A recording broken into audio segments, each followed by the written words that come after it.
ನಮಸ್ಕಾರ ಸರ್. ತುಂಬ ವಿಶೇಷ ಅನ್ನಿಸ್ತಿದೆ ಈ ಪ್ರೋಗ್ರಾಮ್ ನನಗೆ. ಯಾಕೆ ಹೇಳಿ, ಮೊದಲನೇದಾಗಿ ನಮ್ಮ ಪ್ರೊಡ್ಯೂಸರ್ ಬಾಬು, ಫಸ್ಟ್ ಟೈಮ್ ಇವನ್ನ ಡೈರೆಕ್ಟ್ ಮಾಡಿದಂಥ ಬಾಬು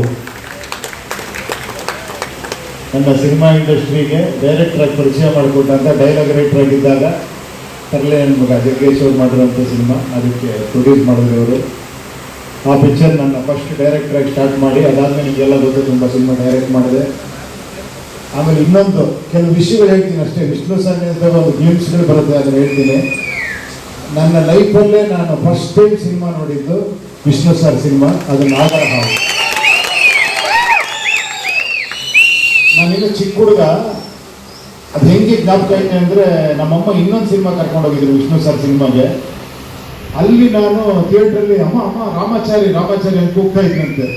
ಅಂದರೆ ನಾನು ಅವಾಗ ಗೊತ್ತಾಯಿತು ನನ್ನ first cinema Ramachari Vishnu sir ನೋಡಿರೋದು ಅಂತ. ನೋಡಿ, ಅದೇನೋ ಗೊತ್ತಿಲ್ಲದೇನೋ ಅವರ ಬರ್ತ್ಡೇನೂ ಹಂಚ್ಕೊಂಡಿದ್ದೀನಿ. ನಾನು ಹುಟ್ಟಿದ್ದು ಸೆಪ್ಟೆಂಬರ್ 18. ಯಾವಾಗ ಬರ್ತ್ಡೇ ಮಾಡ್ಬೇಕಾದ್ರೆ ನಾನು ಅವ್ರಿಗೆ ಸಿಕ್ಕಿದಾಗೆಲ್ಲ ಹೇಳ್ತಿದ್ದೆ, ಸರ್ ನಾವು ಒಂದ್ಸತಿ ಇಬ್ಬರು ಸೇರಿ ಬರ್ತ್ಡೇ ಮಾಡಬೇಕು ಅಂದಾಗ, ನಾವು ಸೇರೋ ದಿನ ಎಲ್ಲ ಬರ್ತ್ಡೇ ಬಿಡಿ ಅನ್ನೋದು. ತುಂಬ ಸತಿ ಅವ್ರ ಮನೆಗೆ ಹೋಗ್ತಿದ್ದೆ. ಏನಂದ್ರೆ ಅವ್ರು ಮಾತುಗಳು ಕೇಳಬೇಕು. ಅವರು ತುಂಬ ಒಳ್ಳೆ ಮಿಮಿಕ್ರಿ ಆರ್ಟಿಸ್ಟ್, ನಿಮ್ಗೆ ಗೊತ್ತಾ? ಸಿಕ್ಕಾಪಟ್ಟೆ ಅದ್ಭುತವಾದ ಮಿಮಿಕ್ರಿ. ಎಲ್ಲರನ್ನು ಹೆಂಗೆ ಮಿಮಿಕ್ರಿ ಇಮಿಟೇಟ್ ಮಾಡೋರು ಅಂದರೆ, ನಾನು 1 hour ನೋಡ್ತಾ ಅವ್ರನ್ನ ಕೂತ್ಕೊಂಡ್ಬಿಡ್ತಿದ್ದೆ. ಅಷ್ಟು ಚೆನ್ನಾಗಿ ಮಾಡೋರು ಅವರು. ಅದ್ರ ಮತ್ತೊಂದು ಒಳ್ಳೆ ಡೈಲಾಗ್ ಹೇಳೋರು ನಿಜವಾಗ್ಲು. ಏನಂದ್ರೆ ಎಷ್ಟು ಚೆನ್ನಾಗಿತ್ತಂದ್ರೆ, ಅದೆಲ್ಲ ಗೊತ್ತಿರ್ಬೋದು ನಿಮಗೆ, ಬಹಳ ಫೇಮಸ್ ಡೈಲಾಗು. ಒಬ್ಬ ಮನುಷ್ಯನಿಗೆ ಯೋಗ ಬರುತ್ತೆ, ಅದನ್ನು ಉಳಿಸ್ಕೊಳ್ಳೋ ಯೋಗ್ಯತೆ ಇರಬೇಕು. ಯೋಗ ಯೋಗ್ಯತೆ ಎರಡೂ ಇದ್ರೇನೆ ಈ ಸಿನಿಮಾ ರಂಗದಲ್ಲಿ ಜನ ಚಪ್ಪಾಳೆ ತಟ್ಟೋದು ಅಂತ. ಅದಾದ್ಮೇಲೆ ಇನ್ನೊಂದು ವಿಷಯ ಹೇಳೋರು, ಅವನ್ನ ಸಂಪೂರ್ಣ ಒಪ್ಕೊಳ್ಳಿ, ಅವನ್ನ ನಿಮ್ಮ ಸಂಪೂರ್ಣವಾಗಿ ಅಪ್ಕೊಳ್ತಾನೆ ಅಂತ.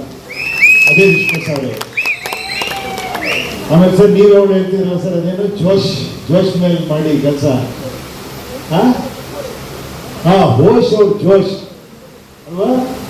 ಏನಂದ್ರೆ ಸ್ಟ್ರೆಸ್ ಮಾಡ್ಕೊಂಡು ಸಿನಿಮಾ ಮಾಡ್ಬಿಡಿ, ಖುಷಿಯಾಗಿ ಸಿನಿಮಾ ಮಾಡಿ ಅಂತ ಎಲ್ಲರನ್ನೂ ಖುಷಿಯಾಗಿಡೋರು.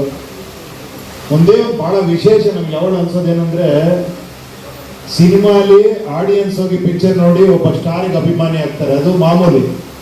ಬಟ್ ಇವ್ರ ವಿಶೇಷ ಏನು ಅಂದ್ರೆ, ಇವ್ರ ಜೊತೆ ಪಿಕ್ಚರ್ ಮಾಡಿರೋ ಪ್ರೊಡ್ಯೂಸರ್ ಎಲ್ಲರೂ ಫ್ಯಾನ್ಸೇ ಇವ್ರಿಗೆ.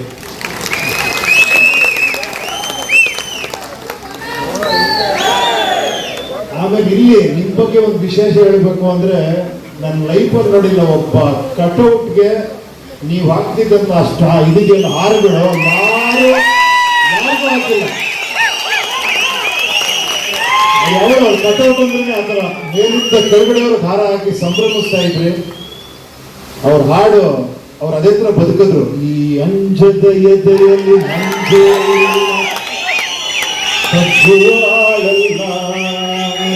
ತಗ್ಗಿಸಿ ಬಾಳಲ್ಲ, ಈ ರಾಮಾಚಾರಿ ಕೆಳಕೋ ಬಂದು ಇನ್ನೂ ಹುಟ್ಟಿಲ್ಲ. ರೋಮಾಂಚನ ಆಗುತ್ತೆ ಆ ಸಿನಿಮಾ ನೆನೆಸ್ಕೊಂಡ್ರೆ, ಅವರ ಪರ್ಫಾರ್ಮೆನ್ಸ್ ನೆನೆಸ್ಕೊಂಡ್ರೆ. ಬಹಳ ತುಂಬ ಖುಷಿ ಆಗುತ್ತೆ ಈ ಪ್ರೋಗ್ರಾಮ್ ಬಂದು. ಎಲ್ಲದಕ್ಕಿಂತ ಕೋಟಿಗೊಬ್ಬ ಪಿಕ್ಚರಲ್ಲಿ ನಮ್ಮ ಶ್ರೀಮತಿಯವರು ಆ ಪಿಕ್ಚರಲ್ಲಿ ಮಾಡಿರೋದು ಇನ್ನೊಂದು ವಿಶೇಷ. ಮತ್ತೆ ಅದು ರಿಲೀಸ್ ಮಾಡಿರೋದು ಇನ್ನೊಂದು ವಿಶೇಷ. ಅವ್ರ ಸಿನಿಮಾಗಳೆಲ್ಲ ಅವಾಗ ರಿಲೀಸ್ ಆಗ್ತಾನೆ ಇರಬೇಕು. ನಾಗರಾವ್ ಮತ್ತೆ ಬರಬೇಕು ಅಲ್ವಾ? ಎಲ್ಲ ಬರ್ತಾನೆ ಇರಬೇಕು. ಇವತ್ತು ಹಂಗಂದ್ರೆ ಆ ಕ್ರೇಜೇ ಬೇರೆ. ಲಯನ್ನೇ ಥ್ಯಾಂಕ್ ಯು, ತುಂಬಾ ಸಂತೋಷ ಆಯ್ತು ಈ ಒಂದು ಸಂದರ್ಭ ಸಿಕ್ಕಿ ಅವ್ರ ಬಗ್ಗೆ ನೆನೆಸ್ಕೊಳ್ಳೋ ಒಂದು ಅವಕಾಶ ಮಾಡಿಕೊಂಡಂತ ಬಾಬು ಅವರಿಗೆ ತುಂಬಾ ಥ್ಯಾಂಕ್ಸ್. ಈಗ ಅವ್ರು ಎಂತ ಅಭಿಮಾನಿ ಅಂದ್ರೆ, ಅವ್ರ ಹೆಸರಲ್ಲೇ ಪಿಕ್ಚರ್ ಮಾಡ್ತೀನಿ. ಅವರಿಗೆ ಕೊಟ್ಟಿರೋ ಟೈಟಲ್ ಭಾರ್ಗವ ಅಂತ.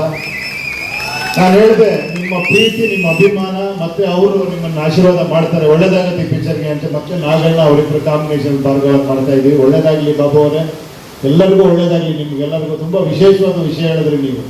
ಬಹಳ ಆಶ್ಚರ್ಯ ಅನ್ನಿಸ್ತು, ವಿಷ್ಣು ಸರ ವಾಚ್ ಕೊಟ್ಬಿಟ್ಟು ಆಶೀರ್ವಾದ ಮಾಡಿದ್ದು. ಆ ಥರ ತುಂಬಾ ವಿಷಯ ಇದೆ ಅವ್ರದ್ದು. ಅದು ಹೇಳ್ತಾ ಕೂತ್ರೆ ಇನ್ನೊಬ್ರು ಒಂದಷ್ಟು ಜನ ಹೇಳಲಿ ಅಂತ ನಾನೇ ಹೇಳ್ತಾ ಇರ್ತೀನಿ. ಅವ್ರ ಬಗ್ಗೆ ಮಾತಾಡ್ತಾ ಇದ್ರೆ ಒಳ್ಳೇದಾಗ್ಲಿ ಎಲ್ಲರಿಗೂ, ನಿಮಗೆಲ್ಲರಿಗೂ ಒಳ್ಳೇದಾಗ್ಲಿ. ಎಲ್ಲ ಹಿಂಗೆ ನಗನಕೊಂಡಿರಿ, ಖುಷಿಯಾಗಿ ತಲೆ ಕೆಡಿಸ್ಕೊಂಬಿಡಿ, ಯೋಚನೆ ಮಾಡ್ಬಿಡಿ. ಓಕೆ, ಹ್ಯಾಪಿಯಾಗಿರಿ, ಖುಷಿಯಾಗಿದ್ರೆ. ಲಕ್ಷ್ಮಿ ಇದ್ರೆ ಖುಷಿ ಬರ್ತಾಳೆ ಅಂದ್ರೆ ಖುಷಿಯಾಗಿದ್ರೆ ಲಕ್ಷ್ಮಿ ತಾನೇ ಬಂದೇ ಬರ್ತಾಳೆ. ಓಕೆ.